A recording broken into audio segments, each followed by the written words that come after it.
Hello everyone, नमस्कार साथियों। 11 weight classes के प्लेटफॉर्म पर आप सभी का स्वागत है। तो दोस्तों, आज हम चर्चा करने वाले हैं एक नए टॉपिक पर, यानी कि पशुओं में जीवाणुओं के कारण होने वाले रोग, उनको अदरवाइज किस नाम से जाना जाता है और क्या क्या उनके रोग कारक होते हैं, उन सभी पर आज हम चर्चा करते हैं। तो देखिए, सबसे पहले हम बात करते हैं जो पशुओं में होने वाला रोग है, बैक्टीरिया के कारण, जीवाणु के कारण जो होने वाला रोग है, उसकी हम बात करते हैं एंथ्रेक्स। देखिए, एंथ्रेक्स जो बीमारी होती है पशुओं में बैक्टीरिया के कारण, उसको अदरवाइज किस किस नामों से जाना जाता है, उन उपनाम की हम बात करते हैं। स्प्लेनिक फीवर के नाम से एंथ्रेक्स को जाना जाता है।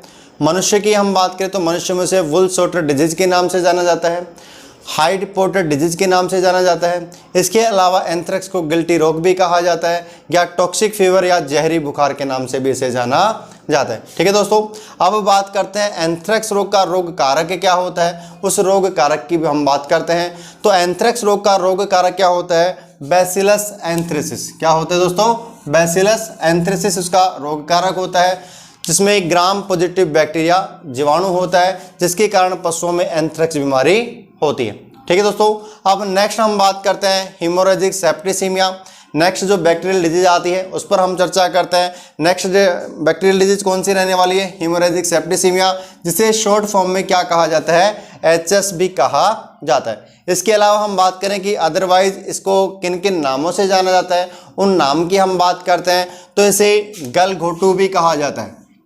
ठीक है दोस्तों, गलघोटू, घुर्रक्का, घोटुआ, इन सभी नामों से भी इसको जाना जाता है। इसके अलावा बात करें इसे शिपिंग फीवर भी कहा जाता है, नाभि बुखार भी कहा जाता है, और स्ट्रोक या डिजीज के नाम से भी इसे जाना जाता है। ठीक है दोस्तों, इसके अलावा हम बात करते हैं कि HS के लिए जो रोग कारक होता है, कौन सा रोग कारक होता है? Pasteurella multocida. पास्चुरेला मल्टोसिडा के कारण पशुओं में HS की बीमारी दिखाई देती है। ठीक है दोस्तों, अब नेक्स्ट डिजीज की हम बात करते हैं बैक्टीरियल। तो नेक्स्ट आती है ब्रुसेलोसिस। नेक्स्ट हम बात करते हैं ब्रुसेलोसिस के बारे में। देखिए दोस्तों, ब्रुसेलोसिस को भी अदरवाइज अलग अलग नामों से जाना जाता है। तो हम बात करते हैं इसे बैंक्स डिजीज के नाम से भी जाना जाता है, इसे अंडुलेंट फीवर और माल्टा फीवर।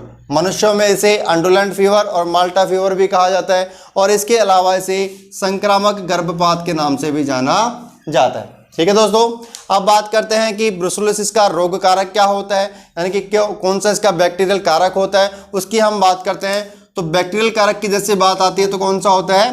गाय भैंस में यदि हम बात करते हैं तो गाय भैंस में किसके कारण होता है? ब्रुसेल्ला एब्रोटस के कारण होता है। और जब भेड़ बकरी की हम बात करते हैं तो भेड़ बकरी में ब्रुसेल्ला मेलिटेंसिस नामक जीवाणु के कारण पशुओं में ब्रुसेलोसिस की कंडीशन दिखाई देती है। ठीक है दोस्तों, नेक्स्ट हम बात करते हैं, नेक्स्ट डिजीज की हम बात करते हैं टिटनस। कौन सा होता है? टिटनस। टिटनस को भी अदरवाइज किन किन नामों से जाना जाता है, उन पर हम बात करते हैं। इसे लोकड़जा भी कहा जाता है। क्या कहा जाता है? लोकड़जा के नाम से भी इसे जाना जाता है, या फिर हम इसे कहें धनुष बाय या धनुष टंकार के नाम से भी इसे जाना जाता है। ठीक है, इसका जो रोग कारक होता है, किस रोग कारक इसका क्या रहेगा भी? क्लोस्ट्रीडियम टिटेनी के कारण पशुओं में यह जीवाणु जनित रोग पाया जाता है। ठीक है दोस्तों, अब बात करते हैं नेक्स्ट, और जो अंतिम जो डिजीज रहने वाली अपनी आज की, ब्लैक क्वार्टर। इसे शॉर्ट फॉर्म में क्या कहा जाता है? BQB कहा जाता है। और नेक्स्ट बात करें इसको अदरवाइज किन किन नामों से जाना जाता है, तो इसे लंगड़ा बुखार भी कहा जाता है, क्वार्टर एल के नाम से भी इसे जाना जाता है, ब्लैक लेग भी इसे कहा जाता है, और काला बुखार, इन नामों से भी इनको जाना जाता है। ठीक है दोस्तों, और इसका जो रोग कारक होता है, यानी कि रोग कारक क्या होता है इसका? क्लोस्ट्रीडियम चौवाई, जो कि एक ग्राम पॉजिटिव बैक्टीरिया के कारण पशुओं में ब्लैक क्वार्टर रोग पाया जाता है। ठीक है दोस्तों, तो आज का जो हमारा टॉपिक था पशुओं में जीवाणु जनित रोग और उनके अदरवाइज किन किन नामों से जाना जाता है और उनके क्या क्या रोग कारक होते हैं। ठीक है दोस्तों, तो मिलते हैं दोस्तों नेक्स्ट वीडियो में। Thank you so much.